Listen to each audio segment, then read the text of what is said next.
about to hear is true. The names have been changed to protect the innocent. Dragnet.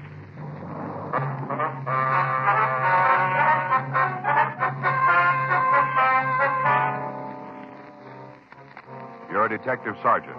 You're assigned to juvenile detail. A series of housebreakings has taken place in your city. The articles taken and the method of operation indicate a juvenile thief. Your job, find him.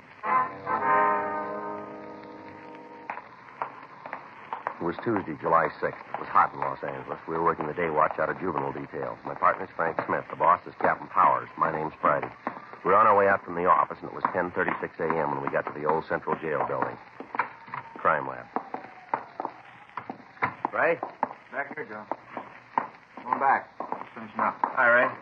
Frank, how's it going? It's hot. It's going to hit the 90. Mm-hmm. Probably will, too. Any water around? Bottle over there in the corner. Help yourself. Thanks. How about you, Joe? No, thanks. You got anything for us, Ray? About the same as usual. Take a look. Same entrance. Cut the screen on one of the back windows, broke the glass, and climbed in. Any prints? None we could find. Here's a picture of the edge of the screen. Here.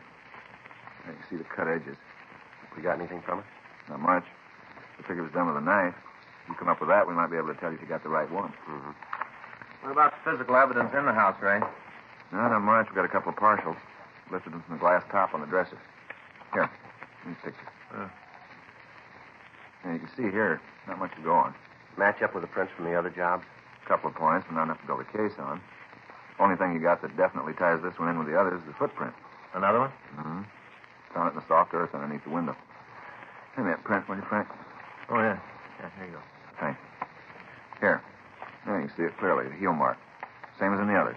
Did you get a cast of it? Mm-hmm. You want to see it? No. No reason if you've looked it over. You got the same thing on the picture. Yeah. Anything else? You've had it. Yeah. You got a cigarette? Ran out. I haven't had a chance to get some more. Here. Thanks. Thanks, Joe. Yeah. You been able to chase down the rubber heel for us? No luck. We contacted half a dozen firms. They all tell us the same things, made special. Probably some small factory that specializes in custom-made shoes. Might be some sort of correcting shoe. You know, orthopedic. Oh, yeah. You've had it for a couple of weeks now. Where do you sit on it? All right, well, we found it. We've talked to about every repairman in town. None of them have seen this kind of a heel before. None of them can tell us where it was made. Mm-hmm. Checked with the doctors in the area. None of them know the brand. Figured it might be one of them who sent for it. Nothing on it, though. No? It's a new one to them, too. Yeah. Wish there was more I could give you, fellas. Well, that's all right, Ray. It seems no matter which way we turn, there's another wall waiting for us. How about burglary? Anything come in from them? Well, they're checking it all down. They got the same thing we came up with. Anything turn up on the stolen merchandise? No. Burglaries made all the checks. Pawn shops have been alerted. Stuff's all cheap costume jewelry. No reason to try and hawk it. They wouldn't get anything for it. Brings you back to a motive.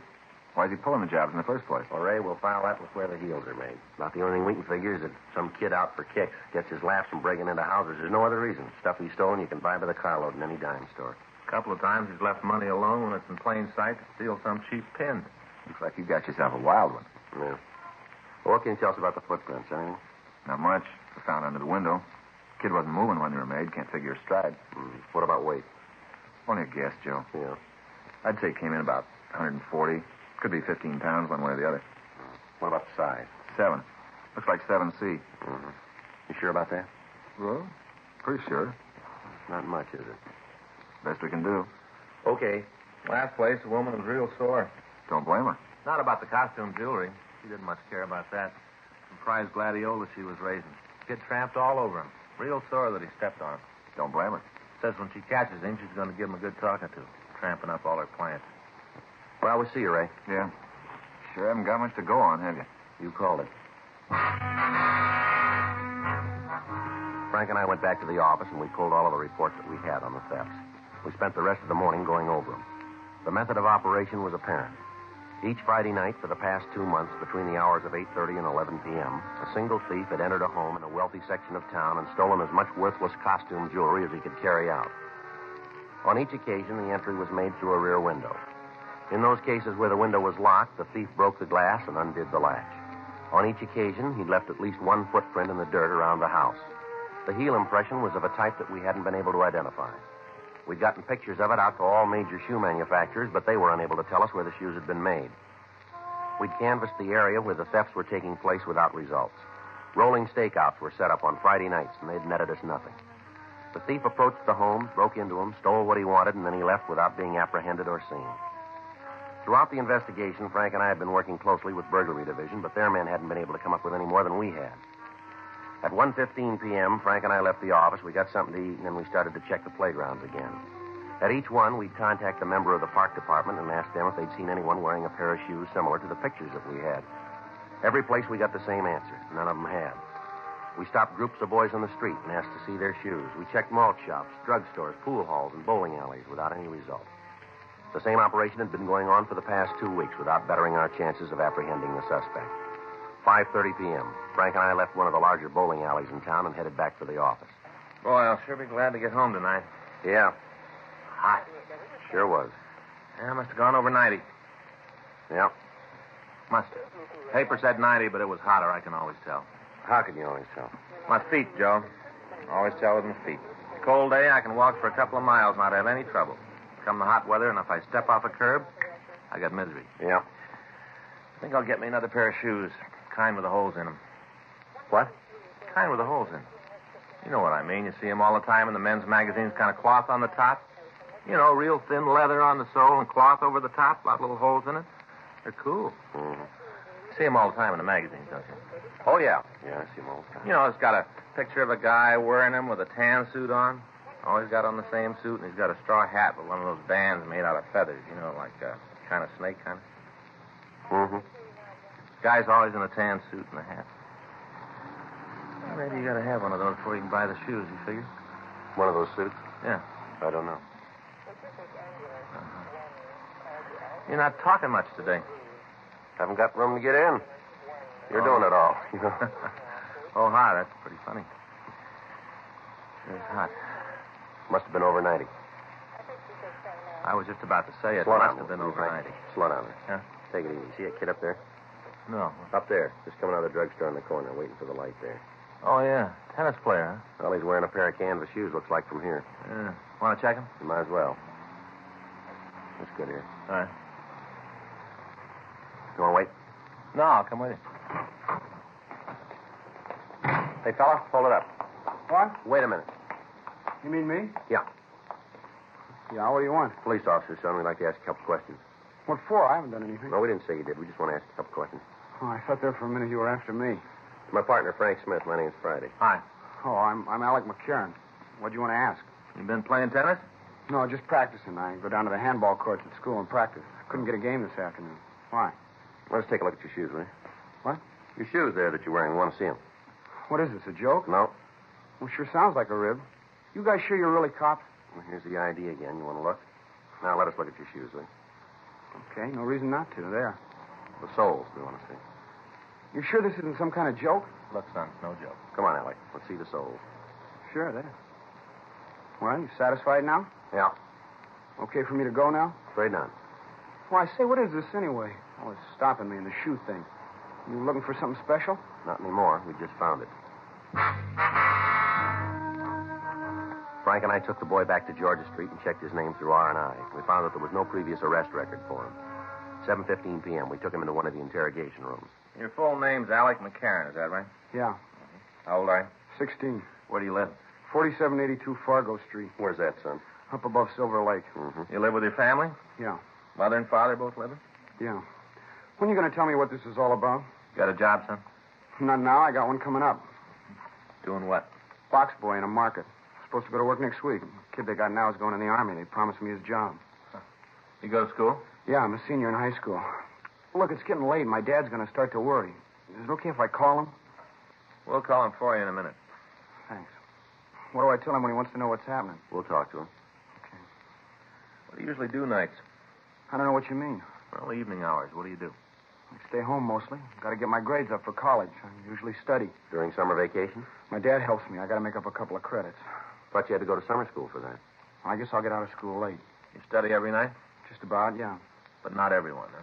No, I go out sometimes. When? Mostly the weekends, Friday. What do you do when you go out? And where do you go? Shows sometimes. Anywhere else? Bowling. Sometimes just down to the library to get a book. Mostly to the show. Do you go with anybody? No. Where'd you get those tennis shoes? My dad got them for me. Where? Place back east. I had him a long time. You know the name of the place? Not right off. Someplace in Maine, I think. Mm-hmm. You know anybody else who's got a pair like them? I've never seen any others. I told you my father got them for me. He used to wear them when he was a kid. Sent back to Maine for them. Mm-hmm. You guys won't tell me what this is all about, huh? Yeah, we will. There've been a string of burglaries in town, house breakings. The person that's been pulling them wears a pair of shoes just like yours. Like mine? That's right. You think I'm the one? Well, it looks like it, doesn't it? I better call my father. All right, we'll call him for you. Isn't the only pair of shoes in the world, you know. Only ones we've been able to find, son. There must be a lot more. Well, we're willing to see them.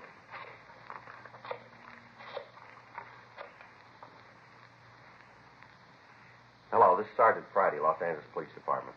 Who am I speaking to, please? Uh-huh. Yes, sir. Your son's here. Suspicion of burglary. That's right. Well, that may be so, Mr. McCarran, but that's the charge. Yes, sir.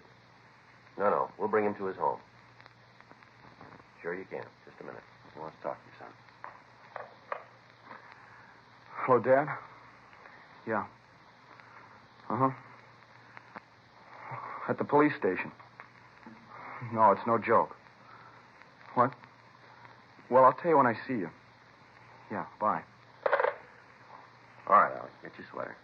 You taking me home now? That's right. Guess Dad set you straight, huh? Told you it was all a mistake? No, I'm afraid he didn't. What do you mean? Didn't he tell you this whole thing is wrong? Well, he tried to, yeah, that's right. Well, then you're going to have to let me go. No, afraid not. But you have to if it's a mistake. Yeah, if it's a mistake.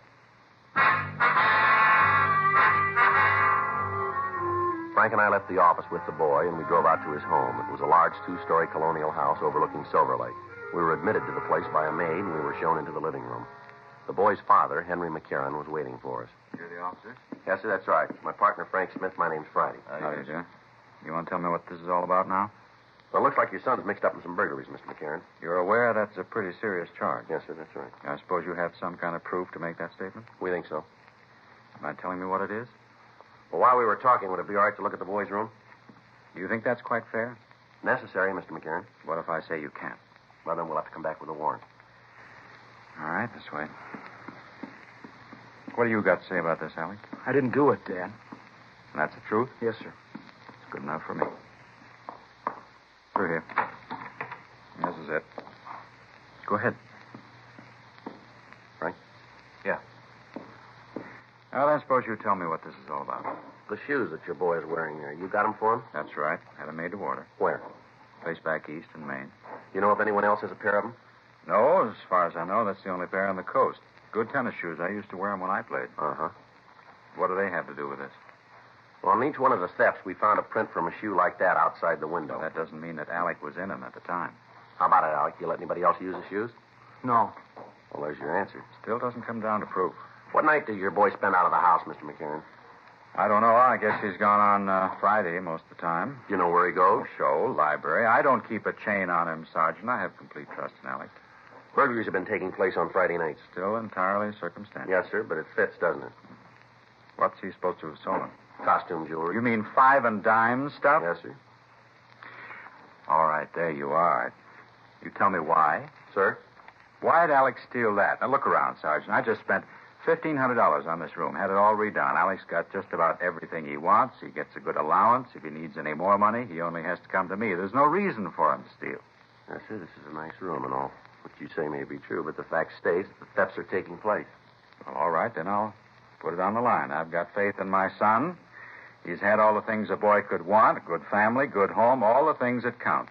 Maybe there is a thief, but it isn't my son. I know that. You got an explanation for the shoes for the Friday nights? No, I'll find one.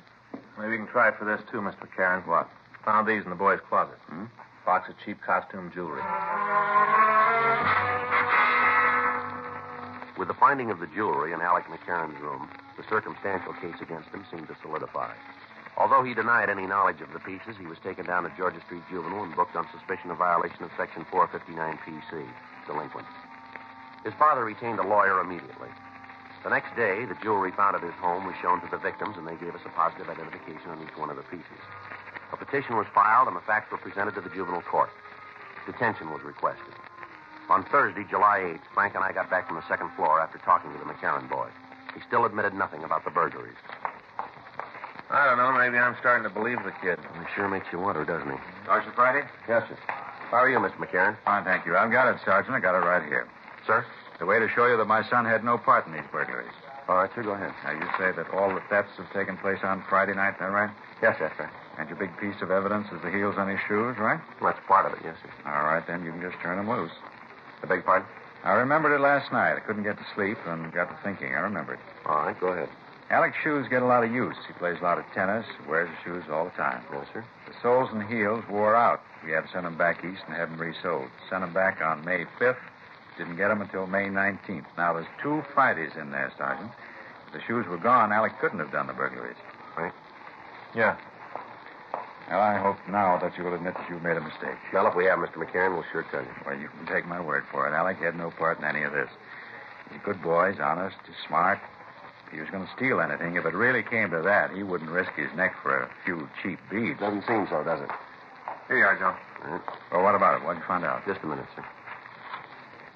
Well, you going to release my son now? No, sir. Well, if the shoes were out of state, then he couldn't have committed the thefts. Mm-hmm. Month of May, 2 Fridays in that month. Yes, sir, that's right. No burglaries on either one of them.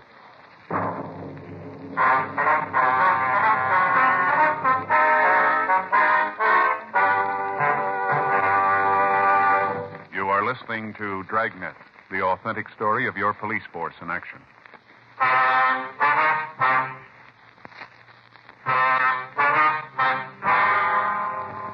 Seemed like every attempt the father made to prove the innocence of Alec McCarran only turned up another piece of evidence against him. The date for his hearing in juvenile court was set, and Frank and I talked with Mr. Bowman of the probation department on the preparation of the case. From the evidence, it appeared that the boy would be found guilty. We questioned and re-questioned him. We went over every facet of his story, but he still stuck to it. At no time did he change any part of it. Saturday, July 10th, Frank and I checked into the office. Boy, it's going to be another scorching. Yeah, probably over 90 again, huh? Yeah, over 90. More than that, Joe. I'm going over to Broadway at noon today. Pick up a pair of those shoes I was telling you about. Mm-hmm, with the tan suit. Ones with the holes in it. Not the suit, the shoes. Finally decided last night I need them more than a new spinning reel. I'm going to get them. Well, that's good. Anything for us? Yeah. Looks like we might be wrong about that McCarran boy. What do you mean? Another housebreaking last night. Footprints all over the place. Yeah? All of them with the same heel print. We left the office. We went over to the crime lab. Ray Pinker showed us photographs that had been made at the scene. The marks were identical with those we'd found before. The size of the shoe, the way they were worn, everything matched. The information blew the case against Alec McCarran sky high, and both Frank and I felt a little relieved. The probation department was informed what had happened, and the boy was released immediately. Frank and I drove him to his home, where he was reunited with his family. We obtained the name and address of the shoe company who had made the tennis shoes, and the radiogram was sent to the police department in that city requesting all information on similar shipments to the Los Angeles area. We got the answer the next morning. Only one other pair had been sent to the Southland. Those had been sent to a Mr. Homer Ellsworth, care of General Delivery, Ventura, California. We checked the name through records and identification, but we were unable to come up with a record for him. The name was sent to George Brereton, CII, Sacramento. At 11:15, Frank and I drove up to the beach city. We talked to the postmaster and several of the clerks. They told us that several pieces of mail had been delivered to Ellsworth. Although none of the people could tell us where the man lived, they were able to give us a good description of him. They went on to say that they'd gathered from conversations that he resided someplace in Los Angeles. We left word with them that the local police department be called in the event the man returned, and then Frank and I drove back to the city. We checked the name again, this time with a description. No make. One of the outstanding things in the way the man was described was that the little finger from his left hand was missing. This was checked through the oddity file without result. The additional information was forwarded to Brereton. We checked with burglary detail, but they had nothing on the suspect. 8:40 p.m. We drove out to the McCarran house and talked again to his family. I knew it all the time. Yes, sir? Got a boy like Alec after 16 years, you know pretty much what he will, what he won't do. Yes, sir. A couple things we'd like to go over with you. Sure, anything you want. Just let me know. All right. Caught the person who was really responsible for this? That's what we want to talk to you about. Fine. Go right ahead. Now, the description we've got of the man is that he's about 50, around 5'8", 150 pounds, dark hair, gray at the temples, wears glasses, has a mustache. Got a finger missing from the left hand. Mm-hmm. What's his name? Well, that we don't know, sir. That's why we're asking you. No name at all. Well, he's used Homer Ellsworth. We don't think that's his true name. It isn't. Sir? Name's not Ellsworth. It's Fallon. Homer Fallon. You know him? Sure. He worked for me for 10 years. Sort of a handyman. Does our jobs around the house. You know where we can reach him? Not sure about that. What do you mean? He quit yesterday morning. We got Fallon's address. We left for the place right away. It was a small house in the South Hollywood area. The front yard was overgrown, and several of the pickets from the fence were missing. It was a 1938 Chevrolet truck parked in the driveway. Frank and I left our unit and walked up to the front door. Watch your step, Joe. What? Ward lives there. Oh, yeah, I see. I think you'd have a light out here, wouldn't you? I get it.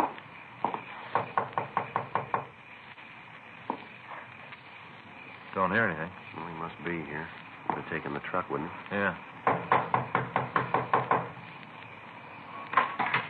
Yeah? Homer Fallon? Who are you? Police officers who want to talk to you. Come on in. Sit down. Just fixing a little dinner. Yes, sir. Go right ahead. Spaghetti. Want some? No, sir. Pretty good. That kind that's all cooked. Just drop it in the water and heat up the sauce. Pretty good. Sure you don't want none? No, thanks. How about you? No, sir. Well, wait a minute. I'll turn down the fire and we can talk. All right, sir. You gotta watch it pretty close. Gets too cooked and you gotta eat it with a spoon. Not good that way. No, sir. Oh, you've had it, have you? You want to come in here, sir? Yeah, be right with you. Open up the sauce and I'll be right there. Maybe better come in now. What? Come on in. Sit down. Go ahead. Sit down. You haven't got no right to tell me what to do in my own house. No right at all. Frank, better check the place, huh? Yeah.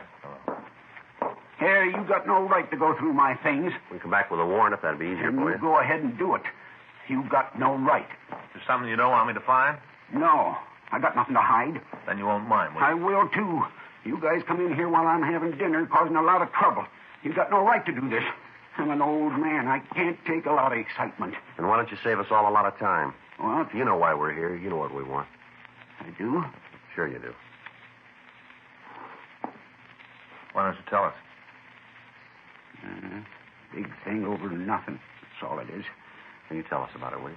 All the stuff put together wasn't worth $1.50. None of it. Not even $1.50. Well, then why'd you do it? Wanted to get the kid in trouble. All his life, he's had what he wanted. All his life. Different from me. Mm-hmm. I never had nothing. You put the things we found in his room, did you? Yeah. I knew you'd get to him. Wanted to sew it up. Make it look good. I put him there.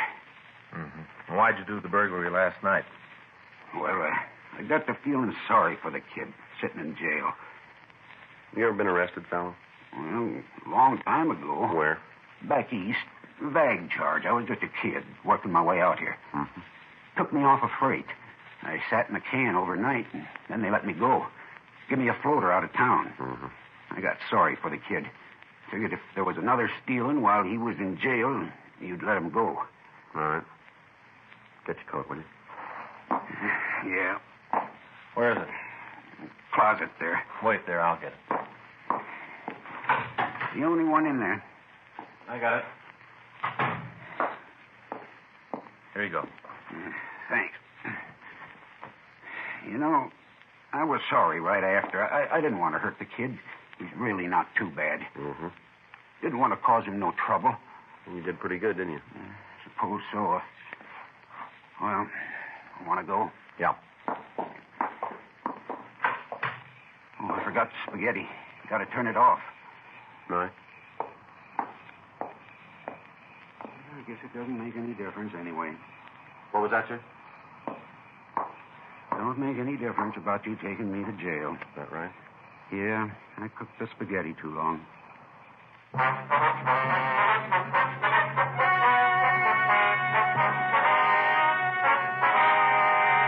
Homer Lindsay Fallon was tried and convicted of burglary in the first degree, 6 counts, and received punishment as prescribed by law. Burglary in the first degree is punishable by imprisonment for a period of not less than 5 years in the state penitentiary. Dragnet is a presentation of the United States Armed Forces Radio Service.